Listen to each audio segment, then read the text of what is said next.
Right sir. ఇక ఇవాళ ఆంధ్రజ్యోతి పత్రికలో వచ్చిన ఒక సెన్సేషనల్ వార్త గురించి కూడా మనం మాట్లాడుకుందాం సార్.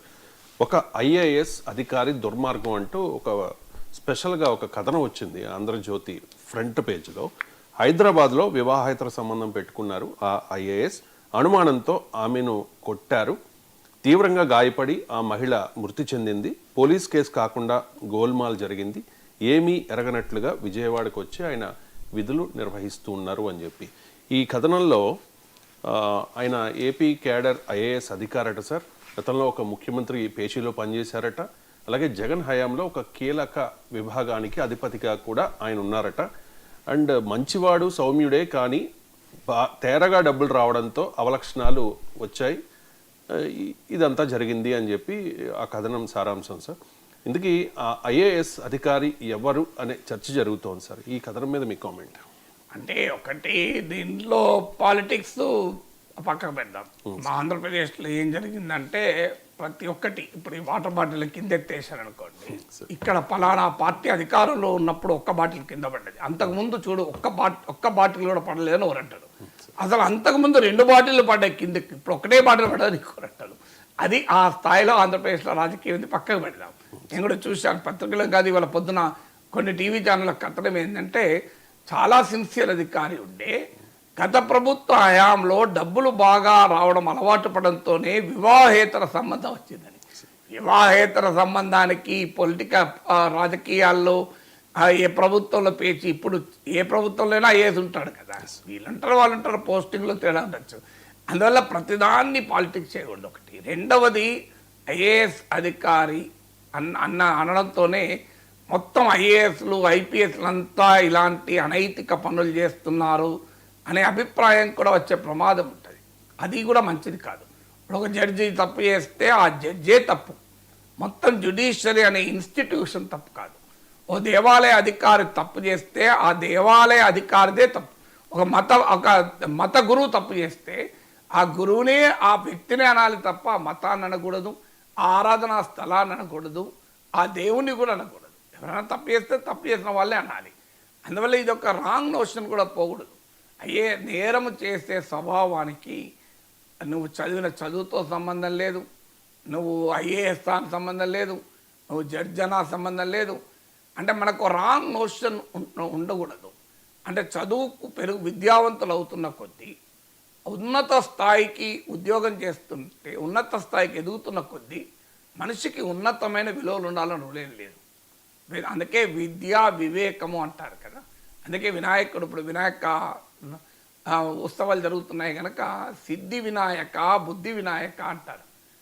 వినాయకుడు బ్రహ్మచారి అని కొంతమంది అంటారు, వినాయకునికి సిద్ధి బుద్ధి అనే భార్యలు ఉన్నారని కొంతమంది అంటారు. దాని వెనకాల ఉన్న తాత్విక చింతన ఏంటంటే, ఎందుకంటే మన మానవ ప్రపంచంలో మనకు అన్నిటికన్నా ముఖ్యమైనవి మనం ఏంటో మనం ఆలోచిస్తాం. దానికి దేవుళ్ళకు కూడా అంటకడతాం. మనకున్న కోరికలన్నిటి దేవుళ్ళకి అంటకడతాం. కానీ కార్యసిద్ధి అని వినాయకుని కథ గురించి నేను చిన్నప్పుడు ఎప్పుడో చదివాను, స్కూల్లో ఉన్నప్పుడే, స్కూల్ బాయ్గా ఉన్నప్పుడు. అందులో సిద్ధి వినాయక బుద్ధి వినాయక, సిద్ధి బుద్ధి భార్యలు అంటే మీనింగ్ ఏంటి అంటే, బుద్ధి ఉంటే కార్యసిద్ధి సాధ్యమవుతుంది అని. అందువల్ల విద్యా వివేకము సంకల్పము సాధించడము అనే అంశాలు అందులో మనం వెతుక్కోవాలి. సో కానీ ఇప్పుడు బుద్ధి నీకు నువ్వు కార్యసిద్ధి సాధించినంత మాత్రాన బుద్ధి ఉండాలని రూలే లేదు. ఐఏఎస్ కదా, ఐఏఎస్ సాధించాడు కదా మంచోడే ఉండాలంటే రూలే ఉన్నది. ఐఏఎస్ సాధించినా వాడు బుద్ధి వక్రంగా ఉండొచ్చు. సో మీకు పెద్ద చదువులు చదువుకున్నా బుద్ధి వక్రంగా ఉండొచ్చు. ఏమీ చదవని నిరక్షరాస్యులు కూడా మంచి మనస్సు ఉండొచ్చు. చదువు రాని వాడమని దిగులు చెందకు అని మంచి గుణం ఉంటే చాలు అని మనకు పాత తెలుగు సినిమాలో పాట ఉంది, గుర్తు చేసుకోండి. అందువల్ల ఒకటి, ఐఏఎస్ అయినా ఎవరైనా తప్పంటూ చేయొచ్చు, ఆ వ్యక్తినే చూడాలి తప్ప ఇండియన్ అడ్మినిస్ట్రేటివ్ సర్వీసెస్ పైన మన అనుమానాలు వ్యక్తం చేయాల్సిన అవసరం లేదు. ఇక ఐఏఎస్ అయితే ఒక సమస్య ఏంటంటే, మన దేశంలో క్రైమ్ అండ్ పనిష్మెంట్ చరిత్ర చూస్తే సినారే చాలా రోజుల కిందనే అన్నాడు. సో చట్టం డబ్బున్న వారి చుట్టం, న్యాయం డబ్బున్న వారి నేస్తం అని. సో అందువల్ల పలుకుబడి ఉండి డబ్బు ఉండి ఉంటే నీకు ఇవాళ నేరం చేసి కూడా తప్పించుకుంటున్నాడు. కానీ పేదవాడు అన్యాయం అవుతున్నాడు. ఒక పెద్ద రాజకీయ నాయకుడు, పెద్ద ఐఏఎస్ అధికారి కొడుకు గనక అత్యాచారం జరిపితే ఆసుపత్రుల్లో ఎవిడెన్స్లు మాయమవుతాయి, ఆ వ్యక్తిని అరెస్ట్ చేస్తే బెయిల్ వస్తుంది. కానీ ఒక నిరుపేద యువకుడు అత్యాచారం చేశాడనుకోండి, వాడు వెంటనే ఎన్కౌంటర్ అయిపోతాడు. సో అంటే అత్యాచారం చేసిన వాడు ఎవడైనా మంచిదే, అనుమానం లేదు, శిక్ష పడాల్సిందే.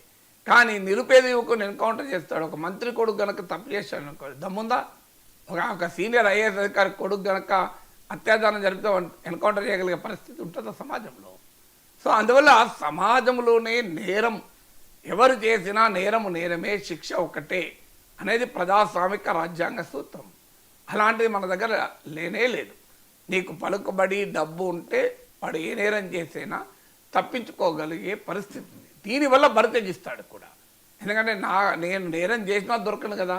ఇప్పుడు ఈ వార్తలో కూడా ఏంటి, హైదరాబాదులో వివాహేతర సంబంధం, ఆ మహిళను కొట్టాడని వారం రోజుల క్రితం, మళ్ళీ వెళ్ళి ఏమీ తెలియనట్టుగా విజయవాడలో ఉద్యోగం చేసుకుంటున్నాడని, సో మేనేజ్ చేసేసాడు, కేసులే లేవు అని.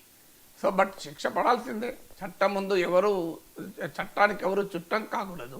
చట్టము న్యాయం ముందు అందరూ సమానులే అనేది మన రాజ్యాంగ సూత్రం. Right to equality the fundamental right. So IAS అయినా ఎవరైనా నేరం చేస్తే శిక్ష పడాల్సిందే. అందువల్ల పాలిటిక్స్, బ్యూరోక్రసీ నెక్సెస్ ఉంటుంది. Crime, politics and bureaucracy nexus ఉంటుంది. ఆ నెక్సెస్ను ఛేదించాల్సిందే. అందుకే మీడియా ప్రాధాన్యత ఇక్కడే. Media, social media, free speech ఎందుకు ఉండాలి అంటే ఇవే లేకపోతే ఇట్లాంటి వార్తలే రావు కదా బయటికి.